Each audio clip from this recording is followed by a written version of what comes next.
Hi Sarath, interview ఎలా అయింది? It went well, ma'am. Went Good. well. Smita Nagaraj board. Yes, ma'am. So first prelims, first mains and first interview చాలా హ్యాపీగా ఉందా?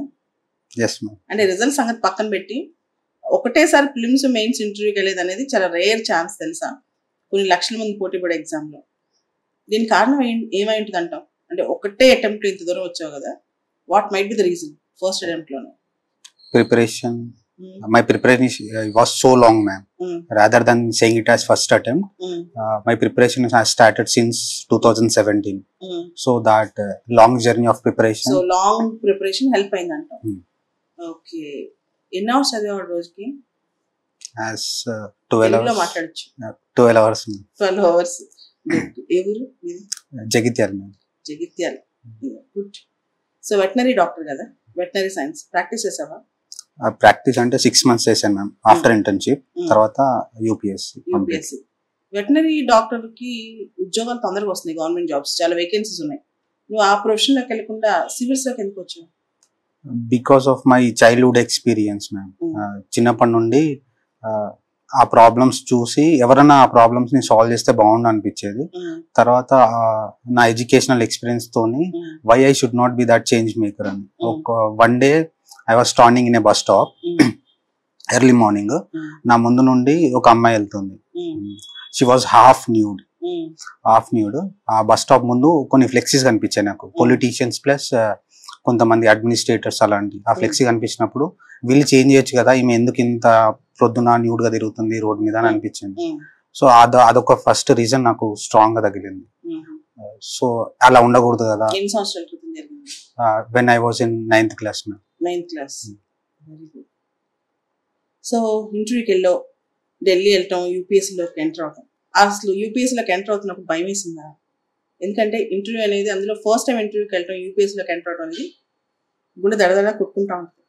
నేను కూడా ఫస్ట్ టైంలో యూపీఎస్సీలోకి వెళ్ళాను. ఇంటర్వ్యూలోకి వెళ్తున్నప్పుడు ఒకటే అనిపిస్తుంది తెలుసా, నేను ఎలా అయినా ఓడిపోకూడదు, ఇక్కడ దాకా వచ్చాను, ఢిల్లీ దాకా వచ్చాను, మనం బ్యాక్ అవ్వకూడదని. నీకు అలాంటి ఫీలింగ్స్ ఏమైనా వచ్చాయా? వెళ్ళేటప్పుడు ధైర్యం చెప్పుకున్నావు నీకు నువ్వేమన్నా? ముందు రోజే ఫిక్స్ అయ్యాను మ్యామ్. నేను ముందు రోజే ఫిక్స్ అయ్యాను, ఇంత దూరం వచ్చాను కదా, నేను చేయాల్సిందంతా నేను చేసేసాను. ఇప్పుడు కొత్తగా వాళ్ళు నన్ను రిజెక్ట్ చేసేది ఏముండదు. So what ever it might be beyond result, నేను వాళ్ళతో మాట్లాడడానికి 4 years నుంచి వెయిట్ చేస్తున్నాను. సో అది వాళ్ళకి తెలియాలి నా మాటలో అని చెప్పేసి ఫిక్స్ అయిపోయి వెళ్ళిపోయాను. అంటే నేనేంటో వాళ్ళకి తెలియాలి, ఫిక్స్ అయిపోయాడు. ఫిక్స్ భయపడలేదు, టెన్షన్ అనిపిలా. ఓకే, ఇంటర్వ్యూ ఎన్నో మెంబర్ నువ్వు? Second member ma'am. Second member. వెళ్ళంగానే పక్క వాళ్ళతో మాట్లాడావా? అక్కడ అంటే కూర్చోబెడతారు కదా ఒక హాల్లో, ఆ హాల్లో పక్క వాళ్ళతో ఎవరితో ముచ్చటించావా, లేక పేపర్ చదివావా, ఏం చేసావు? వెళ్ళి లోపలికి వెళ్ళాక టీ తాగావా? వాళ్ళు టీ ఆఫర్ చేస్తారు కదా, అక్కడ టీ బిస్కెట్స్ తాగావా, ఏం చేసావు? వెళ్ళి కూర్చున్నా మ్యామ్. ఫార్మ్స్ ఇచ్చారు, ఫిల్అప్ చేసా.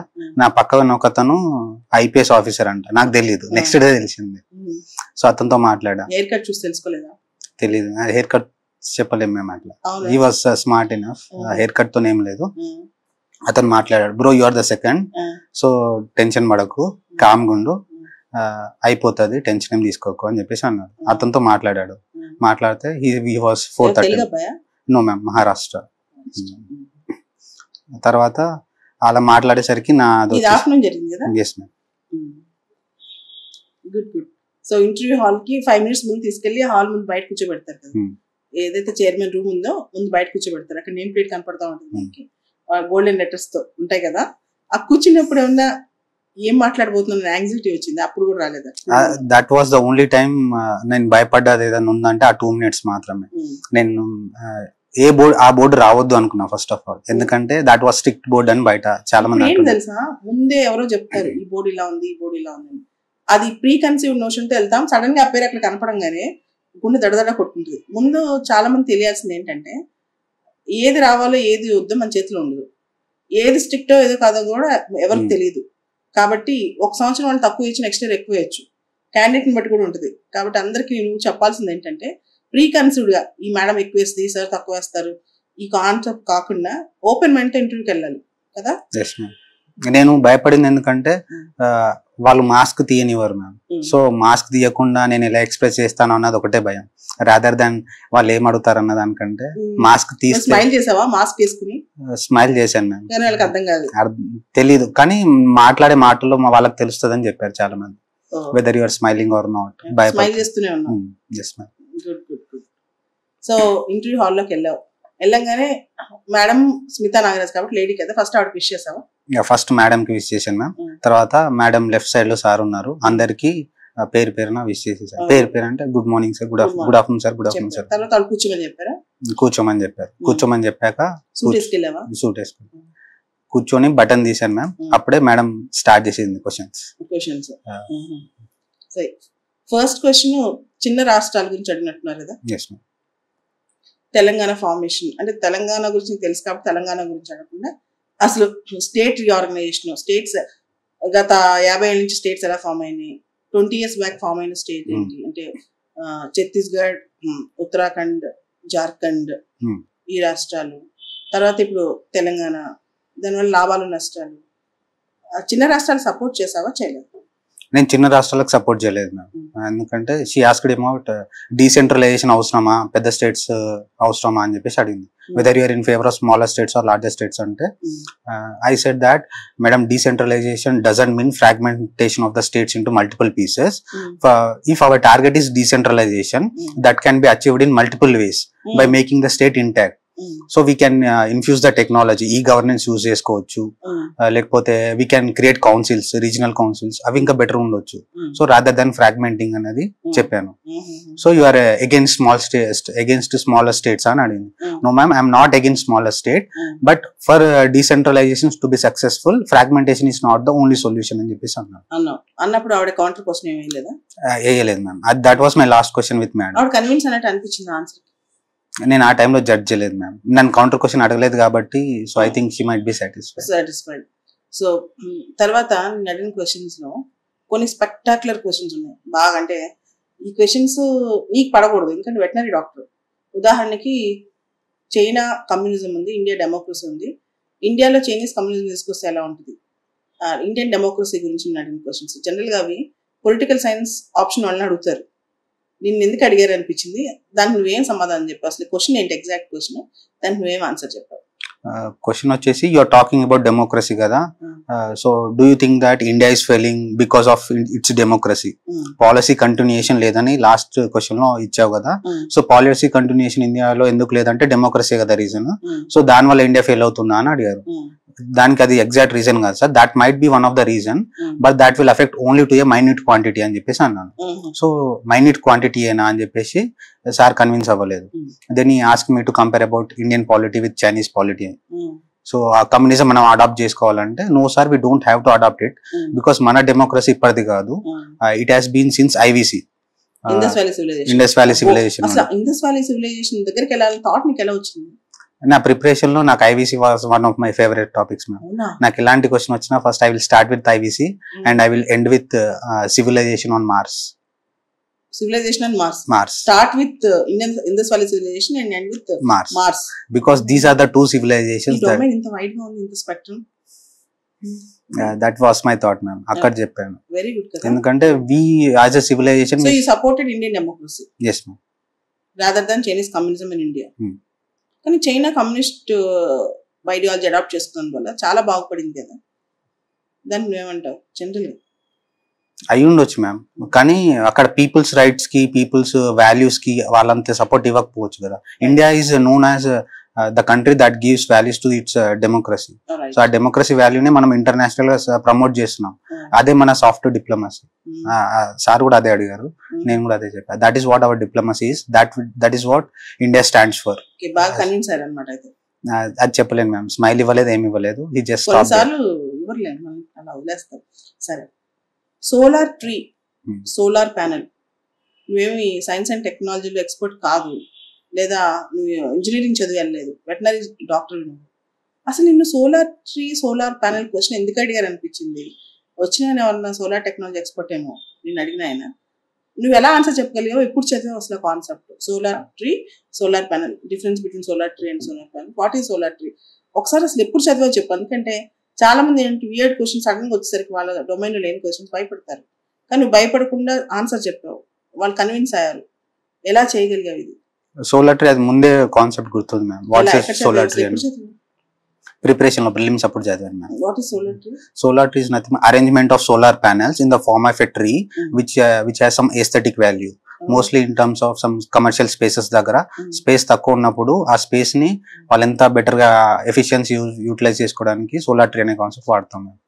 సో ఆ difference between solar tree solar panel కూడా అదే. సోలార్ ప్యానెల్స్ కి అయితే మనకి ఎక్కువ వాస్ట్ ఏరియా కావాలి because they are mostly laid on ground or the top of the building. But solar ట్రీకి రెండు యూజెస్ ఉంటాయి. ఒకటి ఎస్థెటిక్ వాల్యూ, అది చూడడానికి బాగుంటది, ఒక nice appearance in the form of tree. ఇంకోటి స్పేస్ కూడా బెటర్ ఉంటుంది. అదే ఆన్సర్. సో నువ్వు ఆన్సర్ చెప్పగానే వెరీ గుడ్ అన్నారా? గుడ్ అని చెప్పేసాను. గుడ్ అన్నారు. యూపీఎస్ లో చాలా రేర్ గా ఇంటర్వ్యూలో గుడ్ అంటారు, తెలుసా మీకు? తెలియదు. చాలా అరుదు. ఎన్నిసార్లు అన్నారు మొత్తం ఇంటర్వ్యూలో? 2 times అని ఉంటాను. 2 times అన్నారు. వెరీ రేర్ తెలుసా? సరే, తర్వాత ఇంటర్నేషనల్ రిలేషన్స్ క్వశ్చన్, ముఖ్యంగా ఇండియాకి చెందిన బార్డర్స్ క్వశ్చన్స్ ఐఆర్ స్టూడెంట్స్ అడుగుతారు. నిన్ను అడిగారు అండ్ ఈ మధ్య ఒక ట్రెండ్ అయిపోయింది. ఏ ఆప్షన్ నుంచి వెళ్ళినా ఐఆర్ క్వశ్చన్ అడుగుతున్నారు. 1-2 ఐఆర్ క్వశ్చన్ అడిగి పంపుతున్నారు.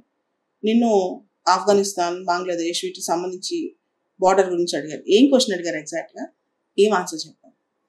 First tell me list out the nations India shares boundary with అని అన్నాడు. నేను sir there are 8 international boundaries that India shares with. I started with Pakistan, Afghanistan, Nepal, China, Bhutan, Bangladesh, Myanmar అని చెప్పారు. ఆఫ్ఘనిస్తాన్ తో నిజంగా బౌండరీ ఉందా? Do you think that India has boundary with Afghanistan అంటే yes sir, India has boundary with Afghanistan through Wakhan corridor which is presently under Pakistan occupied Kashmir అంటే అతను okay నీకు తెలుసా అన్నట్టు హెడ్ నోట్ చేశారు స్మైల్ తో. అది సో చెప్పారు. తర్వాత 2 weeks back PM security breach అంటే పిఎం మీద అటాక్ చేయొచ్చేమో ఇట్లాంటి న్యూస్ ఒకటి వచ్చింది. దాని మీద నిన్ను పిఎం ప్రధానమంత్రి సెక్యూరిటీ ప్రోటోకాల్ అడిగినట్టున్నారు కదా? ఏం అడిగారు? మరి నీకు తెలియదు కదా, దాన్ని ఎలా హ్యాండిల్ చేస్తావు తెలియకపోతే? ఎలా ఒకటి ఆ సెక్యూరిటీ బ్రీచ్ ఉన్నది ఒకటి ఐడియా ఉంది ma'am. First sir he named it with some incident. So I don't know sir about that incident అని చెప్పేసి అన్నాను. So don't you know about PM security breach in terms of elections అక్కడ జరిగింది కదా, నీకు తెలియదు అంటే yes sir I know that about incident అంటే సో దాని గురించి మాట్లాడు అని చెప్పేసి అన్నారు. అప్పుడు నేను I said that India has already lost 2 prime ministers because of security issues. Now at present we're looking Rajiv Gandhi. So ఈ 2 ఇష్యూస్ బట్ ఆ స్టేచర్ లో ఉన్నప్పుడు మనకు ఆ సెక్యూరిటీ ఇష్యూ ఉంది సార్. సో ఇప్పుడు we as a nation who is looking for international security, we're saying that we're the net providers in the region. అలాంటి మన నేషన్ కి సెక్యూరిటీ బ్రీచ్ ఉందని తెలిస్తే ఇంటర్నేషనల్ గా మనకు అంత స్టేచర్ ఉండకపోవచ్చు. So which has to be handle in a very hard manner sir, not in a soft corner అని చెప్పేసి అన్నాను. So whom do you think is responsible for this security breach అంటే sir absolutely it's the state that has to take the responsibility and also the security agencies they have to take the responsibility because he is not entering as a man of some political party but he is entering in his constitutional positions where he has to be respected in that domain sir. Veterinary doctor కదా శరత్, నువ్వు veterinary science మీద తక్కువ questions అడిగారు. అందరు DOF చూసి నీ option veterinary science, నువ్వు చదివిన ఎడ్యుకేషన్ బ్యాక్గ్రౌండ్ వెటనరీ సైన్స్, నీకు అన్ని వెటనరీ సైన్స్ క్వశ్చన్స్ అన్నారు. వాళ్ళకి తెలిసి నువ్వు బాగా ప్రిపేర్ అయ్యావు కదా, సో అడగలేదు. Very few questions. ఏం క్వశ్చన్ అడిగారు? ఒక క్వశ్చన్ అడిగారు, why do think that Ongole breed is ఎందుకు డిమినిష్ అయిపోతుంది, ఎందుకంటే ఇంటర్నేషనల్ లో బ్రెజిల్లో ఉంది కానీ ఆంధ్రప్రదేశ్ లో లేదు, ఎందుకు రీజన్ అయి ఉంటుంది అని అడిగారు. ఒకటి సార్ మనం బ్రీడ్ కన్జర్వేషన్ సరిగ్గా చేయట్లేదు, that might be the prominent reason అంటే అది రీజన్ కాదు, నాకు ఇంకొక రీజన్ చెప్పు అని చెప్పేసి అన్నారు sir. So I said sir because of MNREGA, because of government schemes, the economic level of people are increasing, so they are shifting from agrarian economy allied sector nundi they are looking for something else which can give them consistent income. So danvalla there is a less focus on this allied sector, mostly animal husbandry, endukante it consumes much of labor sir. So this might be the prominent reason in rural areas sir ani cheppanu. So he was convinced with that answer. Okay, ippudna cheppedappudu 1 minute ala time తీసుకున్నావా అడిగి మొత్తం answer చెప్పేటప్పుడు మధ్యలో ఎప్పుడైనా time తీసుకున్నావా? Time అంటే తెలియకపోతే sir with your permission can I take a moment. ఒకటి సెక్యూరిటీ బ్రీచ్ అప్పుడు ఒకటి తీసుకున్నాను మ్యామ్. మేడం ఫస్ట్ వెళ్ళంగానే tell me the evolution of states last 50 years లో అని అడిగారు. So ma'am I'm unable to record exactly, so I ask your permission for this ma'am for a moment అని చెప్పేసి answer correct చెప్పాము. చెప్పాను ma'am, చెప్పాను కానీ it was a half answer, అన్ని స్టేట్స్ గుర్తు రాలేదు. So I said that ma'am thanks. Question మామూలు వాళ్ళకి కష్టం, ఈవెన్ పాలిటీ టీచర్స్ కూడా అన్ని స్టేట్స్ వరుస పెట్టి గుర్తు పెట్టుకోలేరు. నువ్వు ఆ మాత్రం చెప్పావంటే గ్రేట్ తెలుసా. అదే ఫస్ట్ క్వశ్చన్ మ్యామ్ అది నాకు. గుడ్.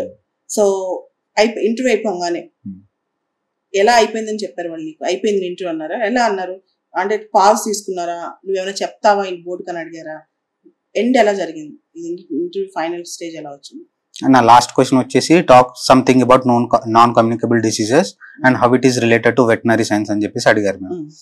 అది అయిపోయిన తర్వాత ఆన్సర్ ఇచ్చిన తర్వాత సార్ వాస్ కన్విన్స్డ్, అక్కడికి ఆగిపోయింది. ఒక 1 minute సైలెన్స్ ఉంది మ్యామ్ రూమ్ లో. నేను ఆ సైలెన్స్ ని ఫిల్ చేయాలనుకోలేదు. అలానే చూసారు. ఇంకేమైనా మాట్లాడారు? అందరు చూసారు. అందరు 1 minute మాస్క్ వేసుకున్నాను. చూసి they are trying to judge you. How composed you are. Okay, తర్వాత యూ కెన్ గో అన్నారా? తర్వాత మేడం ఒక 15 seconds అలాగే ఐ కాంటాక్ట్ ఇచ్చి స్మైల్ ఇచ్చి నార్మల్ స్మైల్ ఇచ్చి ఎస్ యూ కెన్ గో అని చెప్పేసి అన్నారు. యువర్ ఇంటర్వ్యూస్ ఓవర్ అని కూడా అనలేదు, యూ కెన్ గో నౌ అని చెప్పేసి అన్నారు. నేను లేచి అందరికి thank you sir, thank you for your time అని చెప్పేసి అందరికి 5 members కి థ్యాంక్స్ చెప్పేసి మెల్లిగా వచ్చేసాను. బయటకు వచ్చేసాను. మామూలుగా అడుగుతున్నాను, ఇది అవుట్ ఆఫ్ బాక్స్ క్వశ్చన్. ఇప్పుడు చెప్పు, నువ్వే ఇంటర్వ్యూయర్ దీనిలో ఉంటాయి అంటే నువ్వే చైర్మన్ ఉంటే నువ్వు చేసిన ఇంటర్వ్యూకి ఎన్ని మార్క్స్ వేస్తావు?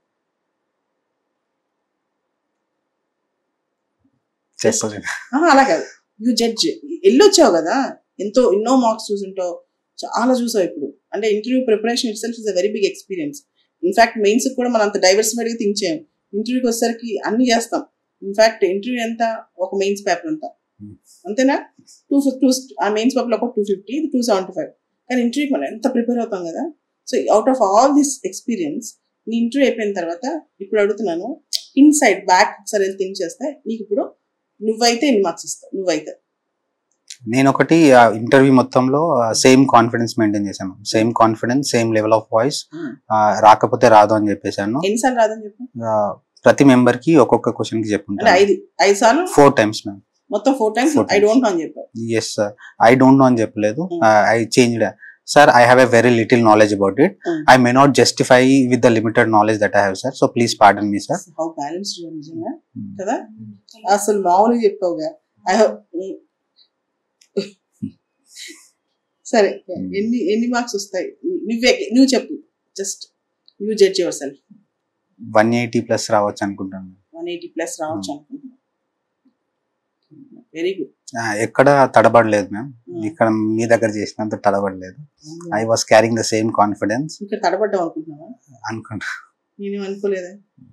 అంటే ఎవరికైనా ఫస్ట్ టైం ఒక బోర్డు ముందు కూర్చున్నప్పుడు ఫస్ట్ ఎక్స్పీరియన్స్ లో కొంచెం అటు ఇటు అవుతాం.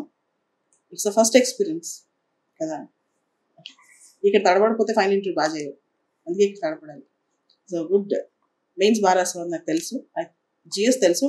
నీ ఆప్షన్ సంగతి, ఆప్షన్ గ్రేస్ఫుల్ గా గాడ్ కనుక 300 వేసి అనుకో, టాప్ 20లో ఉంటావు. ఓకే, యావరేజ్ వేస్తే 100లో ఉంటావు. మొత్తానికి అయితే ఐఏఎస్ అవుతావు. సరే, ఆల్ ది బెస్ట్.